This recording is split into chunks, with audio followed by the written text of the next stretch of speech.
Assalamualaikum warahmatullahi ta'ala wabarakatuh. Hai sahabat Pecer Official yang dirahmati oleh Allah subhanahu wa ta'ala. Selain Syekhona Khalil di Bangkalan Madura, juga terdapat kiai sesaman yang juga alim allamah, yaitu Syekhona Yahya. Dua kiai ini sama-sama memiliki karomah. Keduanya juga menjadi pendidik dan menelurkan karya. Salah satu karya Syekhona Yahya yang sampai saat ini masih dikaji, terutamanya santri Madura, yaitu Kitab Arkan. Kiai Haji Faraid, pengasuh pondok pesantren Syekhona Yahya Kamal, mengatakan bahwa Syekhona Khalil dan Syekhona Yahya tidak memiliki hubungan famili, tetapi hidup sesaman dan seperjuangan. Keduanya juga sering bepergian berdua, katanya saat disowani di kediamannya di Bangkalan. Bila hendak bepergian, Syekhona Khalil selalu mengajak Syekhona Yahya, begitu pula sebaliknya. Soal kealiman, Syekhona Khalil mengaku kalah dengan Syekhona Yahya. Hal itu pernah disampaikan kepada santri Kiai Yahya bernama Tabri. Seandainya seluruh ilmu dan amalku ditukar dengan amal kiaimu, niscaya aku masih harus nambah. Cerita Kiai Faraid menirukan ucapan Syekhona Khalil kepada Tabri.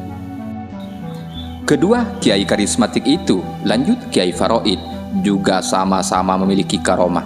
Suatu hari, papar cucu Syekhona Yahya itu, ada seorang terjatuh dari atas pohon kelapa dan mengalami patah tulang di beberapa bagian tubuhnya. Dia kemudian dibawa ke kediaman Syekhona Khalil untuk diobati.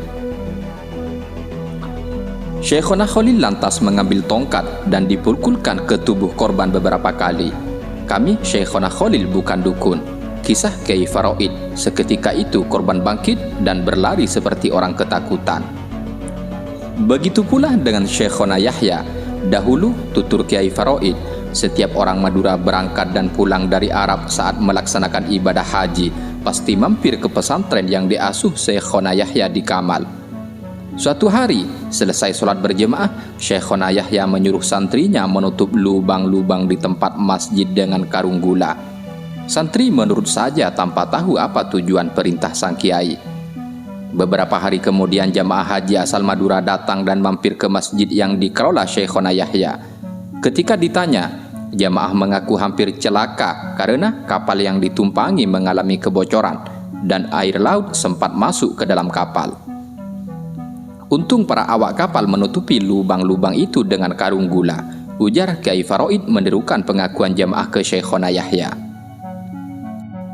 Ketika akan dimakamkan saat wafat, tanah yang akan ditutupkan ke kuburan Syekhona Yahya tidak cukup.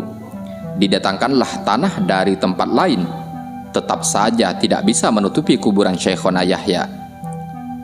Sambil menangis, Syekhona Khalil yang membacakan talqin kemudian berkata, "Rahmat Allah jangan dihabiskan sampean saja Kiai Yahya." Makam Syekhona Yahya akhirnya tertutup dengan sempurna setelah kekurangan ditimbun dengan pasir laut. Itulah sedikit kisah untuk pagi ini, semoga bermanfaat. Akhirnya, assalamualaikum warahmatullahi ta'ala wabarakatuh.